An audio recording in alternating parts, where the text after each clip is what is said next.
bonjour à toutes et à tous. Donc, je suis Gwenaëlle Toulek, responsable recrutement et promotion du programme Master Nova pour lequel vous vous êtes inscrit pour participer à ce webinaire. Et nous sommes aujourd'hui accompagnés donc de Pierrick Gomez, le responsable académique partie Neoma, et de Maryvonne Lassalle de Salin, la responsable académique côté AgroParisTech. Donc, Pierrick et Maryvonne vont vous présenter grâce à une présentation PowerPoint le programme. Et moi, j'interviendrai en fin de webinaire pour vous renseigner sur la façon de candidater. Le principe est que vous puissiez lever la main, prendre la parole et si vous le souhaitez, bien évidemment, mettre la caméra, ça pourra être agréable, mais ce n'est pas une obligation. Mais on sera ravis de répondre à vos questions en cette fin de présentation. Donc, maintenant, je vous laisse présenter le programme Pierrick et Maryvonne. Oui, peut-être on peut demander à nos invités s'ils nous entendent bien déjà, pour être sûr que… Oui. Parfait, donc c'est Léo et Constant, c'est ça. Très bien, ça fonctionne. Donc, on va pouvoir démarrer cette présentation. Vous êtes peu, donc n'hésitez surtout pas à nous poser des questions, à intervenir. On ne veut pas effectuer une présentation qui soit forcément trop formelle. On va quand même vous présenter l'essentiel de ce programme. Alors, je vais partager… Hop, je ne peux pas partager l'écran par contre parce que l'animateur ne m'a pas donné les droits. Alors, je vais te donner les droits de suite, Pierrick. Je veux bien, sinon je ne pourrais pas montrer cette belle présentation sur laquelle on a travaillé. Je dois m'être attribué l'autorisation? Je ne sais pas du tout, je pense que oui.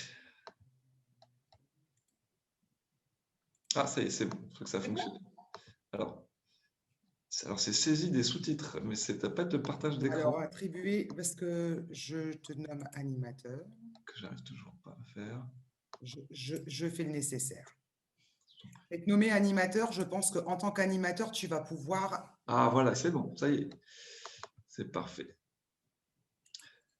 Très bien. Donc voilà, je pense que vous devez voir cette présentation, l'avoir sous les yeux.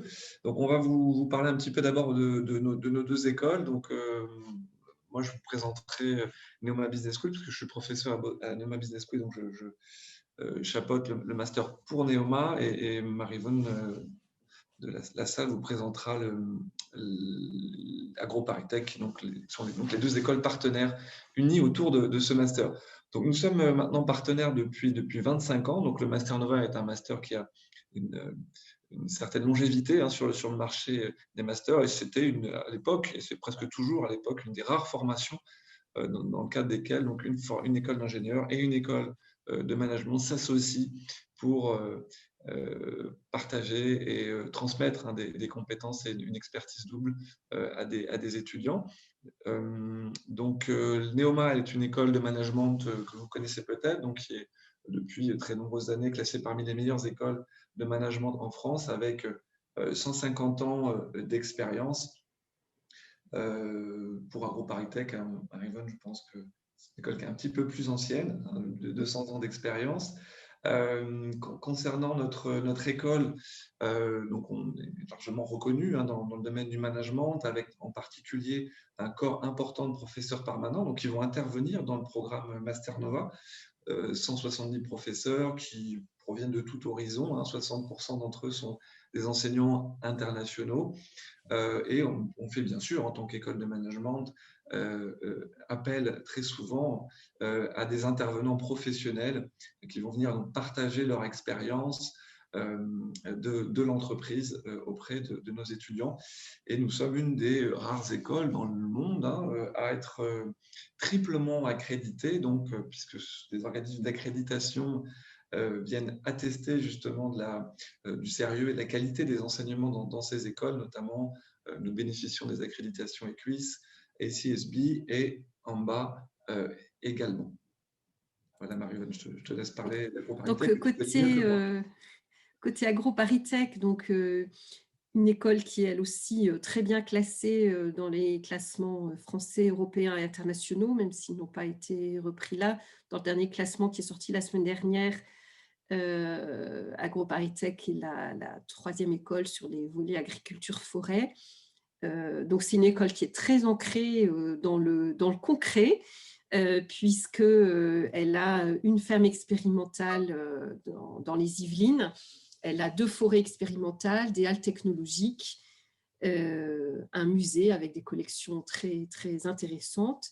Voilà, ça c'est l'ancrage vraiment dans le terrain. Et puis donc j'enchaîne du coup directement sur la partie AgroParisTech, un réseau de 18 000 diplômés sur des formations ingénieurs, master spécialisé et doctorat, des chaires partenariales qui sont en fort développement. On en est actuellement à 8 avec plusieurs projets en cours de signature, donc qui permettent d'avoir des échanges sur des sujets de recherche et de réflexion entre des entreprises et l'école, avec des sujets tels que la comptabilité environnementale ou tels que la gestion de la biodiversité, voilà, des choses assez variées. L'école a aussi donc des tiers-lieux d'expérimentation qu'on appelle les InLab, les Innovation Lab, sur des sujets tels que agriculture, agroalimentaire, forêt, territoire, couvrant en fait une partie des sujets de l'école. C'est aussi une école qui est très en lien avec un grand nombre d'universités et d'écoles à l'étranger, puisqu'on a 162 accords académiques, ce qui est aussi une preuve de la notoriété et de la réputation d'AgroParisTech. Et puis, AgroParisTech donc, est membre du consortium ParisTech, qui regroupe des écoles d'ingénieurs de la région parisienne. Il est membre fondateur de l'université Paris-Saclay, et puis donc membre de l'Institut agronomique vétérinaire et forestier de France. Donc voilà, une école qui est aussi très insérée dans les réseaux agri-agro et biologie en France et à l'étranger. Voilà, et concernant Neoma Business School, bon, c'est aussi une école très ancienne, donc avec un très large réseau d'anciens, de diplômés, d'alumni, plus de 62 300, c'est le dernier chiffre en date, mais qui progresse tous les ans, évidemment, que s'ajoutent plusieurs milliers de diplômés chaque année. Aussi un large ensemble de partenariats internationaux pour permettre à nos étudiants de pouvoir vivre aussi et de faire des échanges académiques et de pouvoir vivre des expériences à l'international. Et puis des liens privilégiés avec un très grand nombre d'entreprises majeures, ce qui permet notamment bien sûr d'avoir des retours d'expérience et des partages d'expériences de personnes ayant des postes à responsabilité en entreprise, mais aussi de pouvoir faire bénéficier à nos étudiants d'offres de stage, de contrats, d'alternance par exemple, de façon également privilégiée. Et puis on aurait peut-être pu ajouter un partenariat, enfin une particularité qui compte aussi pour le Master Nova, qui est l'existence de plusieurs chaires, mais notamment de la chaire bioéconomie, qui intervient d'ailleurs dans le programme, dans le cadre d'un module sur les bioéconomies, donc qui effectue un travail de recherche, mais également d'enseignement sur le domaine de la bioéconomie, puisque c'est un secteur qui a été identifié comme stratégique au niveau de la région Champagne-Ardenne. Voilà, donc on va enchaîner sur l'information et notamment quelques bonnes raisons de pouvoir devoir même suivre cette formation. Donc notre positionnement, c'est de permettre à nos étudiants et à nos diplômés de pouvoir piloter des projets innovants. En particulier, concernant ces 5 bonnes raisons, donc nous sommes, comme nous le disions, une des rares formations en France à intégrer à la fois des disciplines managériales, des sciences du vivant pour former des managers de projets innovants, donc permettre aux candidats de disposer d'une double compétence unique qui est essentielle pour piloter des projets d'innovation, c'est à la fois comprendre les enjeux, les problématiques liées aux sciences du vivant, qui peuvent être techniques, scientifiques, et puis également comprendre comment le management va aussi permettre de faciliter le succès de ces projets innovants. Donc, on a 25 ans d'expertise, effectivement, comme nous vous l'indiquions tout à l'heure.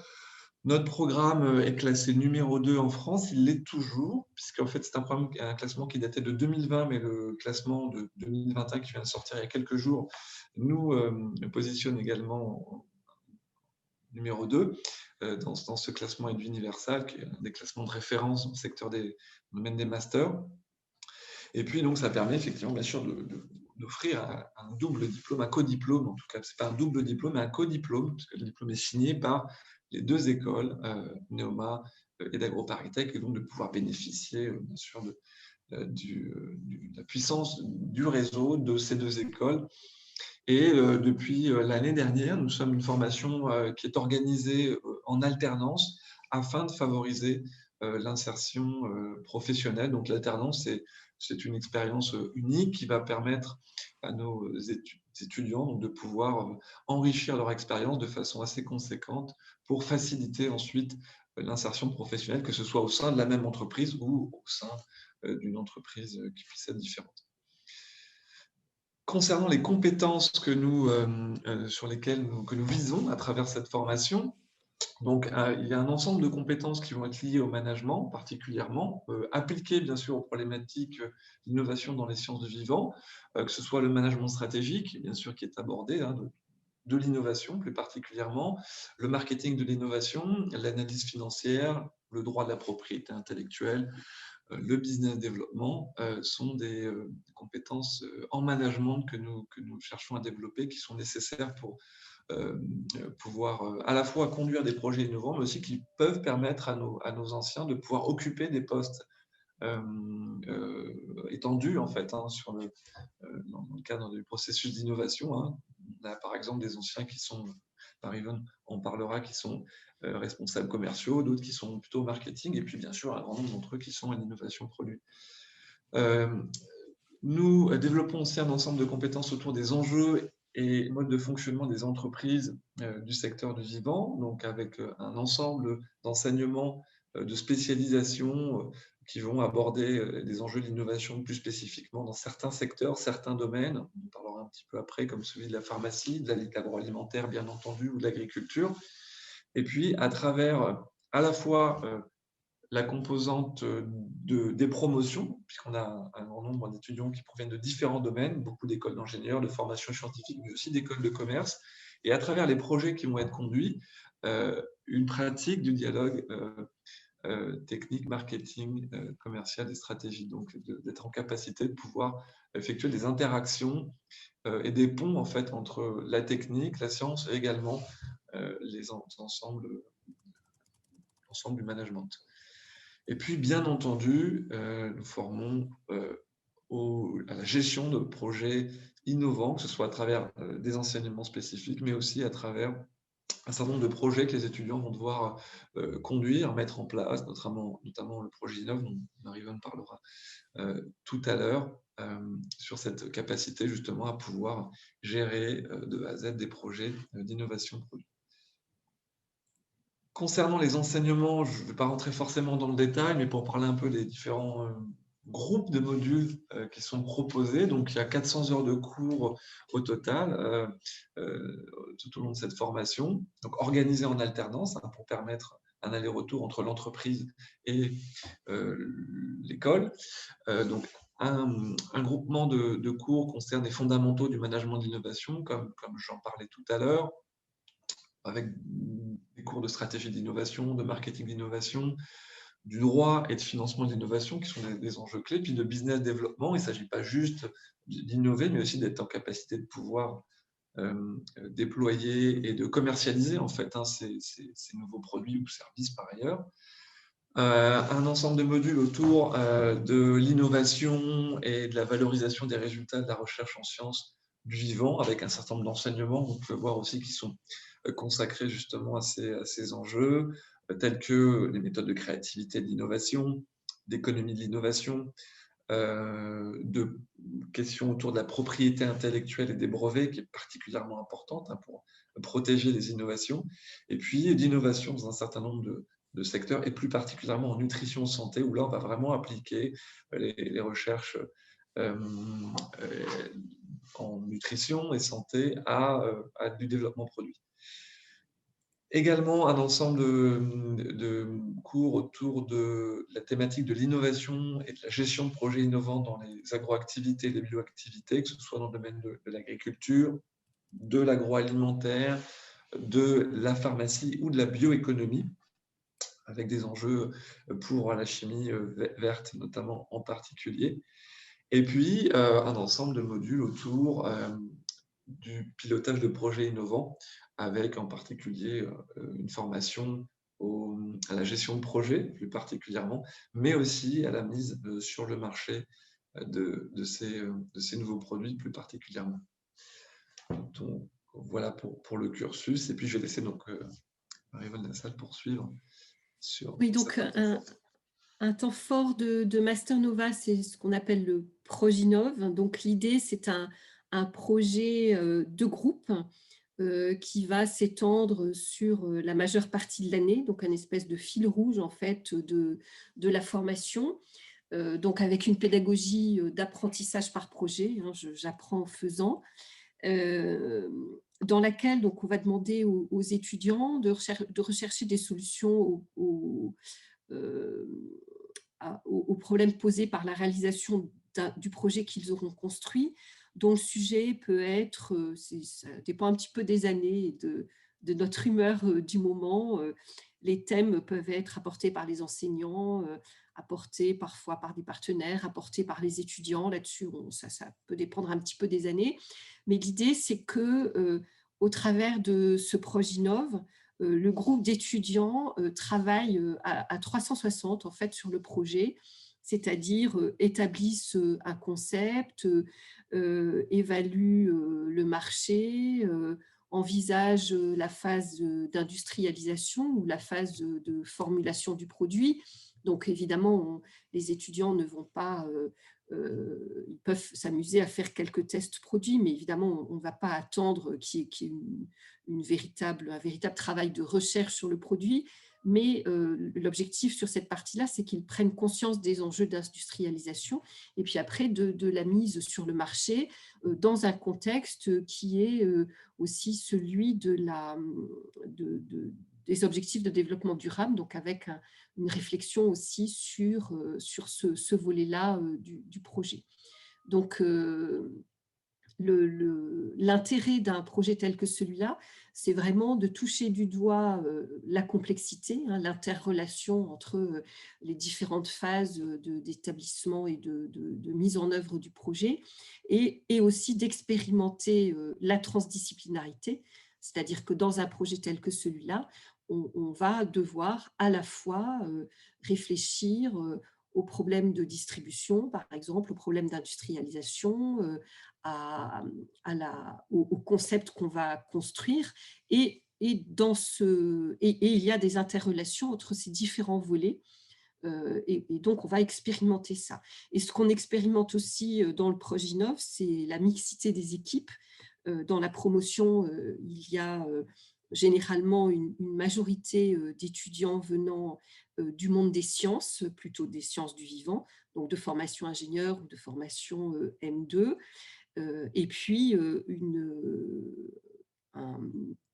proportion généralement un petit peu moins élevée, mais qui est quand même significative, d'étudiants venant de formations gestion, commerce ou autres. Et dans les équipes, cette mixité est aussi très intéressante pour apprendre à travailler ensemble et acquérir des soft skills. Donc, depuis 2020, la formation est en alternance, avec une rentrée mi-septembre ou fin septembre à voir.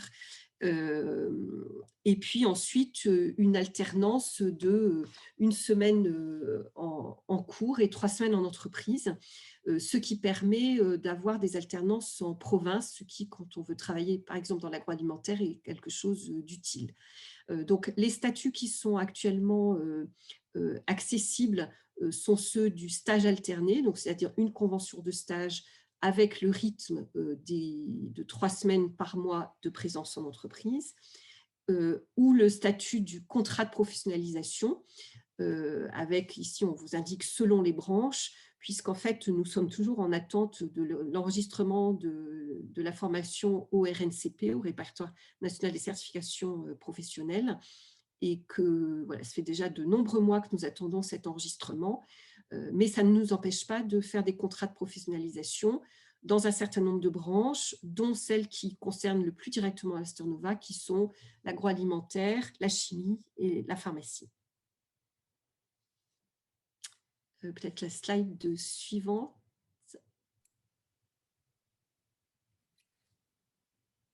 Merci. Voilà, donc Master Nova, c'est un diplôme co-signé par les deux écoles. C'est important de souligner ça, puisque voilà, c'est aussi le signe que c'est vraiment un travail en commun sur un pied d'égalité des deux écoles. Nous construisons la formation ensemble, nous la gérons ensemble depuis 25 ans et nous signons ensemble les diplômes. À quel métier prépare Master Nova? Donc, Master Nova prépare à différents métiers dans les secteurs des sciences du vivant. Donc, je commente d'abord le bas de la diapositive.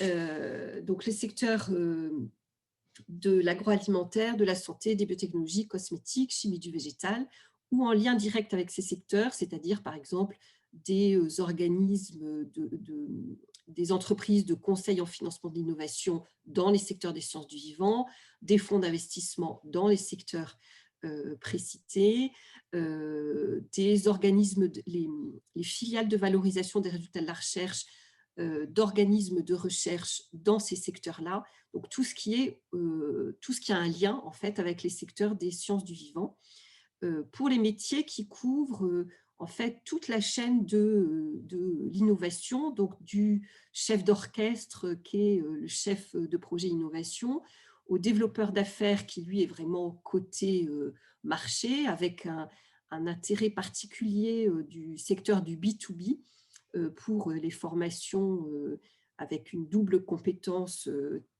technico-scientifique et business. Des chefs de produits, donc là on est plus dans le secteur du marketing, là aussi plutôt en B2B, en tout cas c'est là que les Master Nova se démarquent par leur connaissance des fonctionnements des secteurs d'activité. On a aussi donc un certain nombre d'étudiants qui partent travailler comme consultants en innovation, donc je vois consultants au sens assez large, hein, j'inclus aussi le conseil en financement d'innovation par exemple, et puis comme je le disais, les chefs de projet en valorisation des résultats de la recherche qui sont dans les organismes de recherche tels que INRA, INSERM, etc. et qui travaillent avec les chercheurs pour voir quelles utilisations on pourrait faire de leurs résultats de recherche pour créer des activités économiques. Donc, vous voyez que les secteurs de prédilection de Master Nova, c'est l'agroalimentaire, incluant bien entendu les ingrédients, la pharmacie et la santé, pas tout à fait à égalité, mais presque, les organismes de transfert des grands instituts de recherche, le secteur de la distribution et de la restauration, le conseil, l'industrie cosmétique qui est un peu moins représentée, et puis voilà un vaste ensemble autre dans lequel on va retrouver par exemple des fonds d'investissement, pour ne citer que ça. Donc Master Nova s'adresse à des diplômés de niveau M2 ou équivalent, donc des ingénieurs, en sciences du vivant, d'une part, en gestion management de l'autre, mais aussi des diplômés de secteurs de formation plus généralistes, comme des ingénieurs généralistes, d'écoles centrales, ce genre de choses. Mais dans ce cas-là, dans ce dernier cas des formations en gestion ou généralistes, un intérêt marqué pour les secteurs des agroactivités et des bio-industries, c'est-à-dire un souhait de travailler dans ces secteurs-là. Et puis, bien entendu, Master Nova est ouvert sur dérogation d'un certain quota à un niveau M1 et à des professionnels qui ont déjà de l'expérience et qui veulent se reconvertir. Cette année, par exemple, on a une juriste qui a fait du droit de la concurrence pendant 10 ans et qui voudrait absolument travailler dans le secteur dans la transition alimentaire et qui fait Master Nova dans cet objectif-là. Tous les ans, on a ce genre de profil.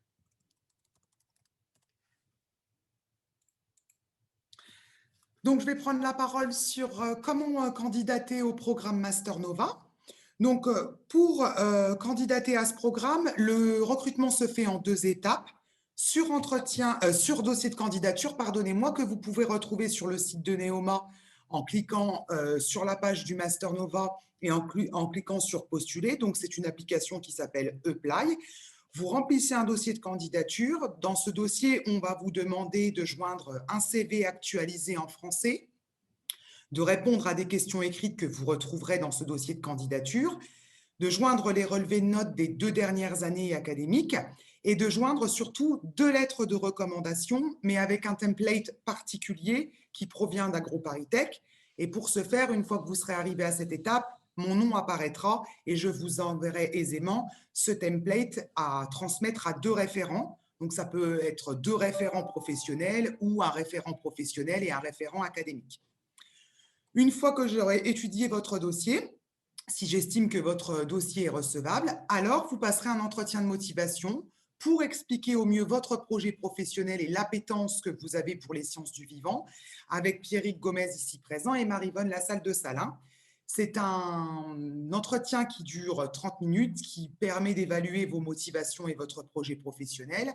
Et pour ce faire, on recrute jusqu'au mois de juillet pour une rentrée en septembre et on recrute au fil de l'eau. Donc, nous avons débuté le recrutement en janvier et il y a entre 1 voire 2 sessions de recrutement par mois. Donc, sur cette partie-là, n'hésitez vraiment pas à me contacter soit par email, soit par téléphone ou encore prendre rendez-vous avec moi via Calendly. Je me ferai un plaisir de répondre à vos questions. Mais là, aujourd'hui, vous n'êtes pas nombreux. Donc, si vous avez envie de prendre la parole, ce que je vous invite à faire, c'est lever la main, mettre votre micro et votre caméra si vous le souhaitez. Et on va essayer de répondre au mieux à vos questions. Alors, qui va se lancer? Nous avons Constant, Ida et Léo. Constant. Donc, je vais bien poser une question. C'était par rapport à la sélection. Quand on vient de Neoma, est-ce qu'il y a un quota de personnes qui sont prises dans Master Nova ou pas? Alors, vous venez de quel programme de Neoma, Constant? En PGE. Donc, vous venez du programme Grande École et c'était votre souhait numéro 2, je suppose. Non, mais c'est pas pour cette année, c'est pour l'année prochaine. Alors oui, en effet, si vous intégrez le programme Grande École de Neoma en Master 1 et que vous cherchez une spécialisation pour votre Master 2, alors il y a 5 places réservées aux étudiants pour avoir le double diplôme, en effet. Ok, bah, c'était ma question. Et de toute façon, vous allez être au courant, l'administration du programme Grande École va venir vers vous en fin d'année pour vous parler de cela, vous faire une communication sur le Master Nova, entre autres, et vous allez émettre vos vœux, si je ne me trompe pas, entre mi et fin janvier. Et après, nous, on aura la réponse en février pour pouvoir vous sélectionner suivant les vœux. Donc, si c'est votre vœu numéro 1, alors si votre dossier est recevable, vous passerez un entretien de motivation. Ok, merci. Ça marche. Ida, vous avez des questions? Oui, j'ai une question. En fait, non, je m'appelle Marie. Ah, vous avez appelé Marie parce que moi, Session d'une amie, voilà. Donc, Marie, bonjour. Voilà, et j'arrive pas à lever la main via Zoom, donc voilà. Très bien, alors on vous écoute. J'ai une question particulière, peut-être que je pourrais l'avoir en privé avec vous après. C'est qu'en fait, moi, j'ai la particularité d'avoir un diplôme d'ingénieur et je travaille depuis 2 ans dans le ferroviaire.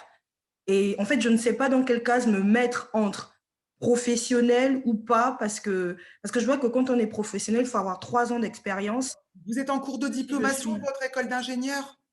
Oui, c'est… Alors, vous vous mettez en tant qu'étudiante parce que vous êtes en poursuite d'études. D'accord, ok. C'était le cas pratico-pratique du dossier de candidature. Oui, vous cliquez sur étudiant. D'accord, entendu. Merci. Vous êtes déjà rentré en contact avec moi, Marie, pour que je vous transfère le template pour les lettres de recommandation? En fait, je suis en activité et je compte démissionner, donc je venais consolider votre pour projet. avoir un peu plus d'éléments et voir si le projet est viable ou pas. Donc, je reviendrai. Alors, n'hésitez pas à me contacter en privé, en effet, pour qu'on discute de votre projet, qu'on puisse le consolider ensemble. D'accord. Les bonnes questions et avancer ce projet et le mûrir si c'est pour une rentrée en septembre 2021. Idéalement, oui. Merci beaucoup. D'accord. N'hésitez pas, Merci. Marie. D'autres questions? Léo, peut-être avez-vous une question? Ou est-ce que la présentation proposée a été assez claire? J'ai une question sur le titre RNCP. J'ai pas trop compris. Pour l'instant, vous n'avez pas encore l'accréditation, c'est ça? Ou vous l'avez que pour certaines branches? Donc pour l'agroalimentaire, vous êtes certifié RNCP, c'est ça? Alors, je laisse la parole à Marie-Yvonne. Donc, le RNCP, donc c'est le répertoire national des certifications professionnelles. Quand on est enregistré sur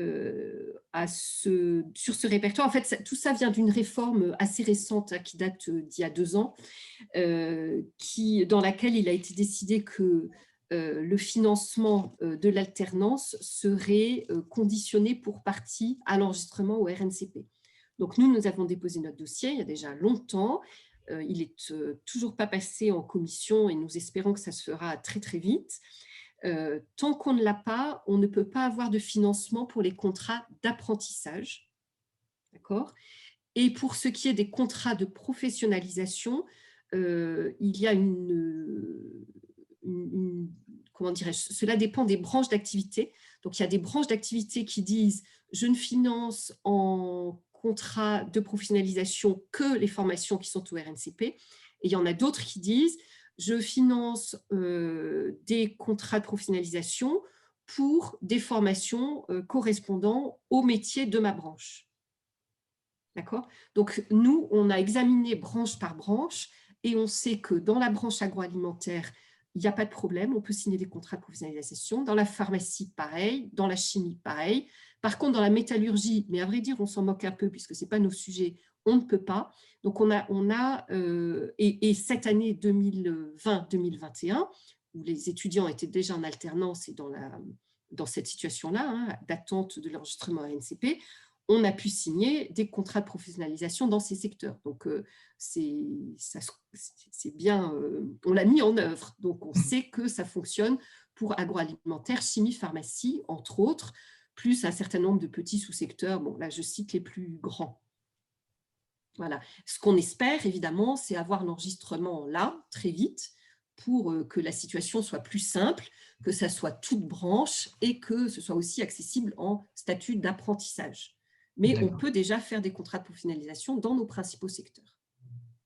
Ok. Donc, en fait, peut-être que je ne vois pas la façon dans la même dimension, mais pour moi, le titre RNCP, c'était la validation d'un diplôme, c'est-à-dire quand on a un diplôme et certifié. Donc, le diplôme sera certifié RNCP, c'est juste sur la partie professionnelle, en fait, c'est ça? Oui, on peut dire ça comme ça. En fait, de toute façon, notre master spécialisé, lui, est accrédité par la Conférence des grandes écoles. Donc ça, on a représenté il y a des renouvellements réguliers, on a fait le renouvellement l'année dernière, on l'a obtenu et donc on est vraiment tranquille là-dessus. Donc l'accréditation Conférence des grandes écoles est acquise. Ce que l'on attend, c'est ce titre RNCP qui donne, je dirais, qui donne cette possibilité d'accéder au financement. Tout ça est issu de la loi sur la construction de navires professionnels, je ne sais plus comment elle s'appelle, il y a 2 ans, la loi Avenir du travail, dont une partie sur la formation professionnelle. Et c'est dans ce cadre-là que les financements sont maintenant liés à l'obtention du RNCP, alors qu'avant, il n'y avait pas ce lien.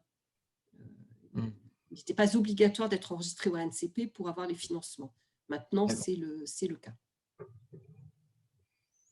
Mais je vous dis, avec des branches, les branches qui nous intéressent le plus, sur lesquelles on a un accord des branches qui permet d'avoir ce financement quand même. Bon, on espère surtout que dans 2 mois, ce sera réglé, mais on ne peut pas, évidemment, l'affirmer aujourd'hui. Oui, je comprends. Ouais, merci. D'autres questions? Oui. Et quelle est la différence entre un contrat de professionnalisation et un contrat d'apprentissage? Est-ce que vous utilisez les 2 termes? C'est la même chose ou pas? Alors, Marie-Yvonne, tu prends la parole? Non, vas-y. Alors, le contrat de professionnalisation, en fait, les entreprises, elles font appel à leur OPCO. Et les OPCO, les OPCO, on les appelle communément comme cela, elles vont prendre une partie du coût de la formation en charge et l'entreprise va prendre une autre partie du coût de la formation en charge. Vous, en tant qu'étudiant, de toute façon, vous n'avez pas à mettre un centime dans le coût de la formation, que ce soit pour le contrat d'apprentissage ou pour le contrat de professionnalisation. Si vous êtes en contrat pro, vous allez être salarié de l'entreprise pendant 1 an et pas apprenti. Donc déjà, le salaire change aussi pour vous. Le salaire, c'est 80% minimum du SMIC quand on a moins de 26 ans. L'apprentissage, si je ne dis pas de bêtises, Marie-Vonne, je pense que le salaire est moins élevé. Marie-Vonne, on ne t'entend pas? Pardon. Oui, c'est un petit peu moins élevé, mais je n'ai plus le chiffre en tête. Mais bon, si vous regardez sur Internet, vous trouverez toutes ces informations. Le statut est différent, voilà. Voilà, les statuts sont différents. Là, dans le cadre du contrat de professionnalisation, vous avez le statut de salarié pendant 1 an et pas apprenti. Mais peu importe l'un des contrats, de toute façon, la formation est payée par l'entreprise. Oui, tout à fait. Tout à fait. Que ce soit l'un ou l'autre, c'est l'entreprise qui règle l'intégralité du coût de la formation. Ok, merci. Après, ouais. Oui. L'entreprise peut avoir une préférence, en fait, parce qu'elle peut avoir un certain pourcentage d'apprentis à respecter.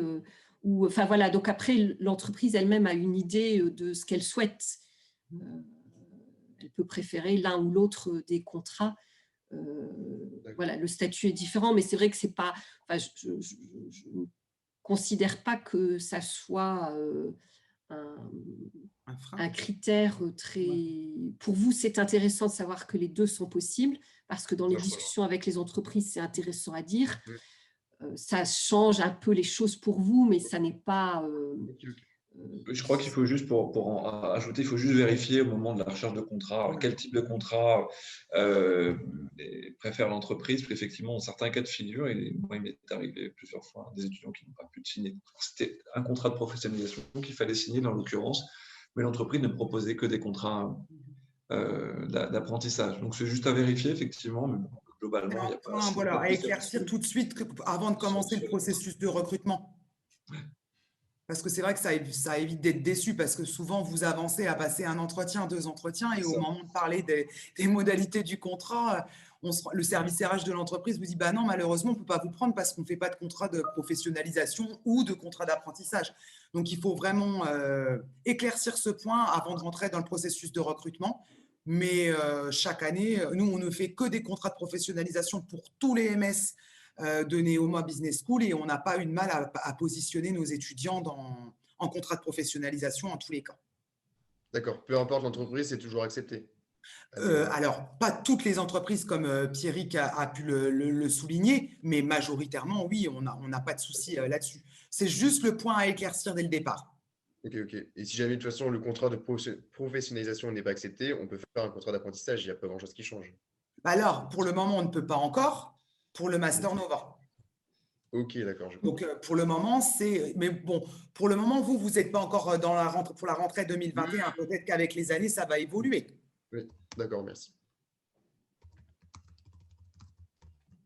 Marie, vous aviez une question peut-être, non? On ne vous entend pas, Marie.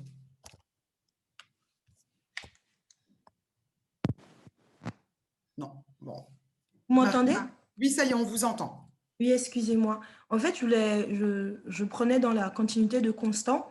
En fait, quel est l'accompagnement que propose Neoma pour la recherche de contrat? Parce que c'est le point, après l'admission, c'est le point le plus épineux à mon sens. Donc, qu'est-ce que Neoma propose en termes… Alors, vous allez être inscrite partie Neoma et partie AgroParisTech. Quand vous êtes admise, de toute façon, on est dans la capacité de vous fournir une liste des entreprises qui ont pris nos étudiants en contrat pro chaque année. Alors, on vous donne le nom des entreprises et les postes que nos alternants ont eus. Après, il faut commencer à réseauter avec les alumni du Master Nova, parce que c'est grâce à cela que vous allez pouvoir trouver une alternance. D'accord. Et vous aurez accès au job teaser de Neoma. Entendu. Merci. Marie-Vonne, tu veux peut-être ajouter quelque chose? Et pareil, en fait, côté AgroParisTech, hein, et puis on a, donc c'est l'intérêt aussi de la formation qu'il y a avec les 2 écoles, c'est qu'on bénéficie des services des 2 écoles, et donc en cas de difficulté, on peut aussi avoir accès à un coach carrière chez Neoma, à une chargée d'aide aux projets professionnels. Les noms ne sont pas les mêmes, mais l'objectif est bien le même, hein, qui peut vous aider à revoir votre CV, votre lettre de motivation. Voilà, il y a tout un appui en fait qui est offert si on voit que, enfin, si l'étudiant qui cherche son alternance trouve que ça n'avance pas assez. Voilà, il y a des outils qui sont là et puis des personnes qui peuvent aussi aider. Qui sont dédiés. Voilà. Et par exemple, côté Neoma, chaque année, il y a des ateliers qui sont mis en place sur la recherche du contrat de professionnalisation par notre Talent & Career. Donc, vous allez vraiment avoir l'appui des deux écoles pour vous aider au mieux à entamer vos démarches pour trouver une alternance. On a répondu à votre question, Marie? Oui, parfaitement, merci. Je vous en prie. Est-ce que vous avez d'autres questions, Constant, Léo, Marie? Oui, moi j'ai une question, c'est pour la dérogation M1.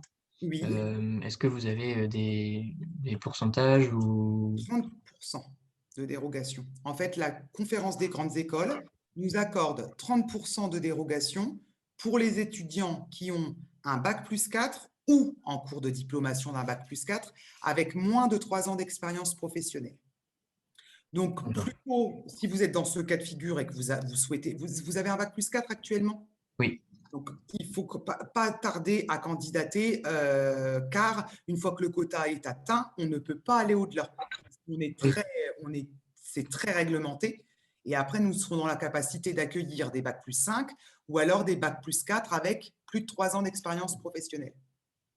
Si d'accord, vous n'attendez pas la fin des 2 rendez-vous par mois pour… Non, on recrute au fil de l'eau. C'est-à-dire que chaque session de recrutement, où on reçoit entre 10 et 12 candidats, on sélectionne à chaque fois et on donne une réponse la semaine d'après. Et les personnes qui ont été admises s'inscrivent au fil de l'eau. Donc, plus tôt vous allez vous y prendre pour candidater, plus tôt vous vous assurez une place dans le programme. C'est le principe du recrutement au fil de l'eau. D'accord. Ok, merci. Je vous en prie.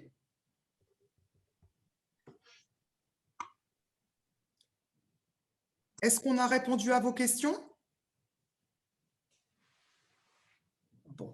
En tous les cas, je vous remercie Léo, Marie et Constant d'avoir participé à ce webinaire. Merci à Pierrick et à Marie-Vonne d'avoir fait cette présentation très complète de notre programme Master Nova. Donc, je vais être votre interlocutrice principale pour discuter ensemble de votre projet professionnel. Je vais vous noter dans la conversation mon adresse email. Et vous pouvez me contacter dans un premier temps par email, mais n'hésitez pas à regarder sur le site internet, sur la page du Master Nova, pour prendre rendez-vous avec moi sur Zoom par l'application Calendly. Merci de votre participation. Passez un excellent après-midi et à bientôt, j'espère. Merci à vous. Au revoir. Bon après-midi. Merci à vous.